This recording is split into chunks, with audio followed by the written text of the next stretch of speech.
menyikapi itu. Gitu. Saya kira semua kita lah, bukan karena ini capres atau siapapun. Ini kekhawatiran semua orang, kaum intelektual dan sebagainya yang berpikir tentang moral politik yang baik ya. Moral politik kekuasaan yang baik. Sekali lagi, seharusnya presiden tidak cawe-cawe, tidak intervensi, tidak istilahnya harus netral.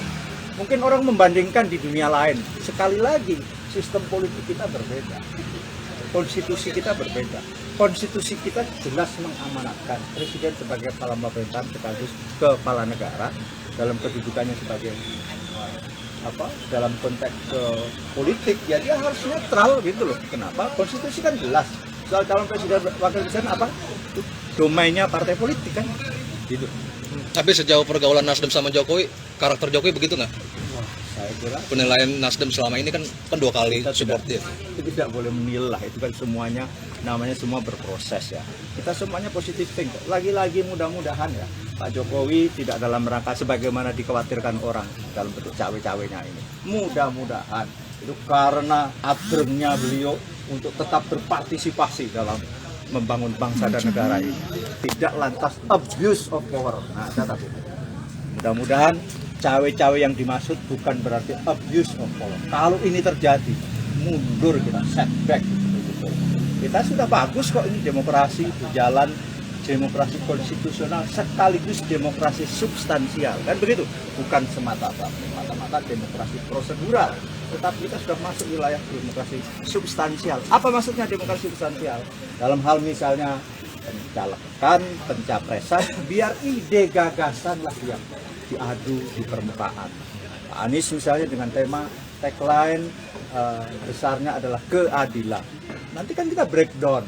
Kami tim kecil itu yang bertugas membreakdown apa sih keadilan itu dari sisi ekonomi, politik, sosial budaya. Ada komponen-komponennya. Bahkan di ekonomi itu ada komponennya. Keadilan energi, keadilan pangan, keadilan akses kepada sumber daya ekonomi itu juga keadilan. Dan itu kita rumuskan semua secara baik.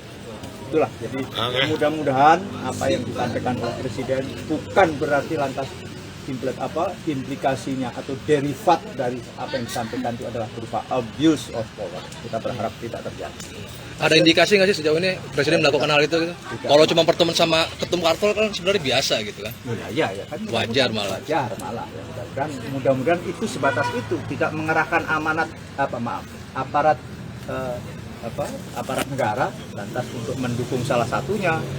Ingat, beliau adalah presiden aktif ya, presiden de jure dan de facto sebagai presiden. Mestinya ada koridor-koridor harus menjadi pijakan. Nasdem kan masih di dalam pemerintahan tuh Mas ya. Ada nggak ngeliat sama sekali ada indikasi ini Presiden bakal abuse of power itu gitu. Bagian dari diskusi kami di internal Nasdem. Salah satu topiknya itu. Tidak menangkap itu ya sampai saat ini Pak Sudah. Ya, kita tidak menangkap itu. Mudah-mudahan semua kita kan harapan. Nanti kan akan kelihatan dong kita ini Pak, dunia sudah terang benderang begini, sudah sangat transparan.